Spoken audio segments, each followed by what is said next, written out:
Hi, in this video we're going to look at the most important team skill in basketball, the pick and roll. If teams utilize this skill correctly, they are unstoppable. Unfortunately, it's rare for a team to execute the pick and roll cleanly and completely. It takes team commitment to learning and executing this team skill before you will see its full potential. The power of the pick and roll move comes from its ability to create a size or speed mismatch, or a 2-on-1 advantage for the offense near the basket. Though the pick and roll sounds like a two-step move, pick, then roll, it's actually a 5-step move. In order, the moves are close, pick, cut, roll, and pass. Let's watch the pick and roll from start to finish, and then we'll focus on each of the components.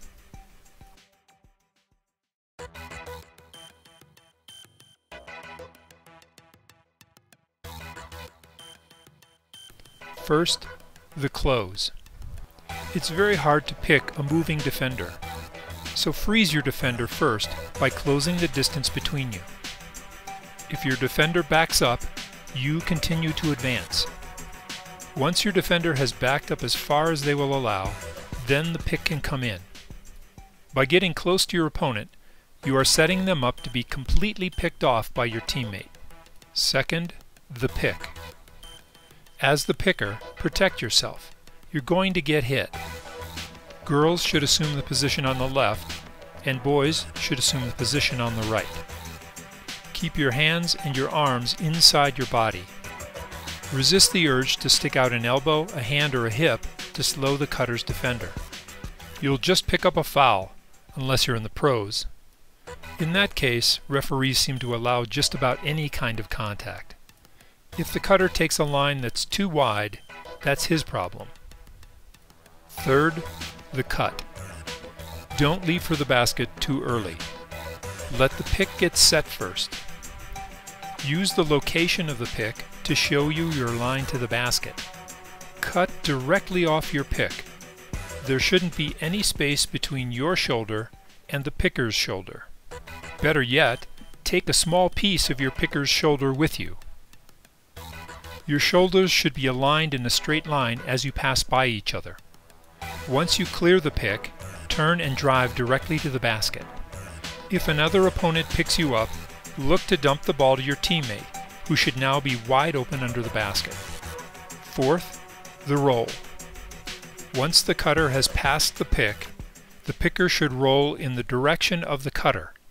If the cutter has made some contact with the picker's shoulder, the picker will already have momentum in the right direction.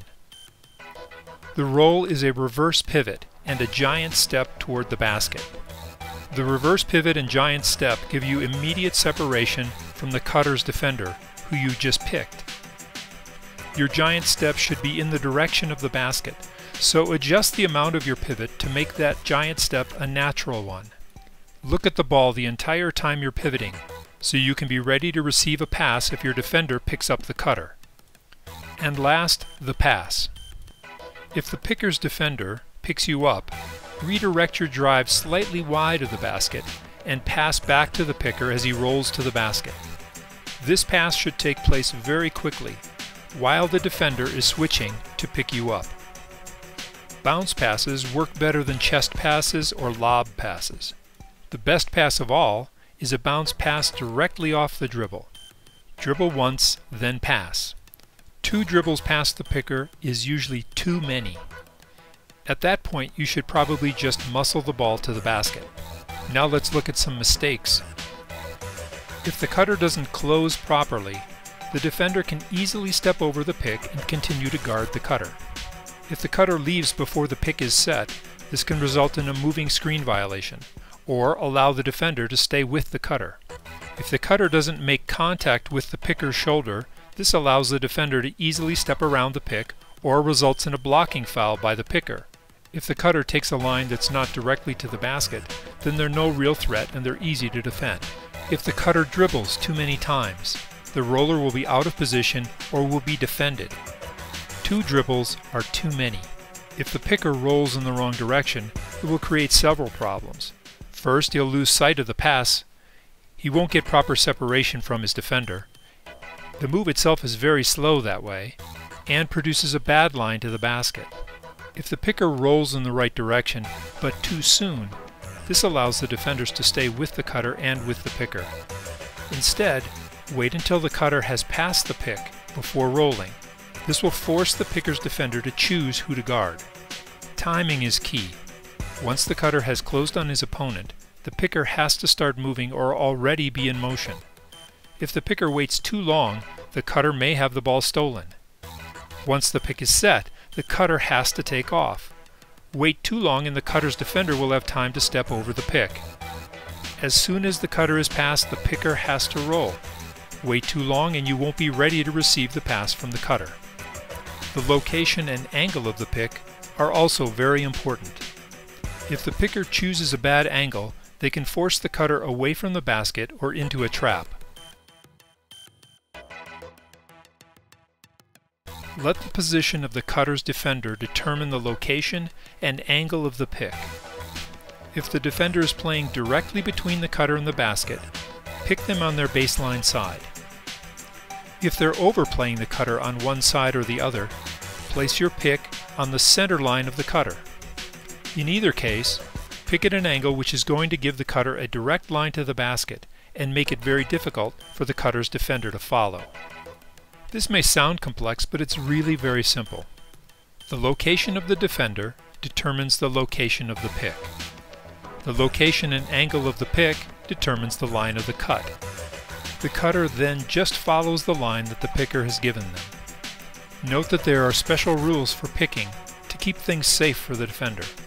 The rules focus on whether the defender can see the picker.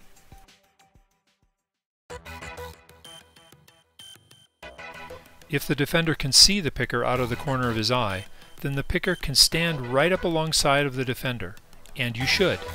On the other hand, if the defender can't see the picker, then the picker must set up at least one step from the defender. This gives the defender a chance to change their route or stop to avoid a collision. As a picker, you should always get as close to the defender as you are allowed to by the rules. Let's look at screening, which is picking for someone who doesn't have the ball. It turns out that the same exact moves apply to screening. The only difference is that the picker should roll in the direction of the ball, which may not be the same direction as the cutter went. In that way, the instruction, "watch the ball," is always correct, while "watching your cutter" may not be. Once you have the technique down, then and only then, push the throttle higher and try to execute with as much speed as possible. If the precision of the move starts to suffer, slow down and re-establish precision. This fundamental, killer team skill absolutely requires precision. Speed is secondary. In summary, there are 5 steps to execute a correct pick and roll. First, the cutter must close the distance between himself and his defender before the pick arrives. Second, the picker must get into a stationary pick position and orient himself to create the best line between the cutter and the basket. Third, the cutter must cut directly off the shoulder of the picker. Fourth, the picker must wait for the cutter to pass and then pivot in the direction of the cutter and take a big step directly toward the basket. And fifth, if no defender guards the cutter, take the ball directly to the basket. If the picker's defender guards you, bounce pass to the picker. Don't hesitate. 2 dribbles are too many.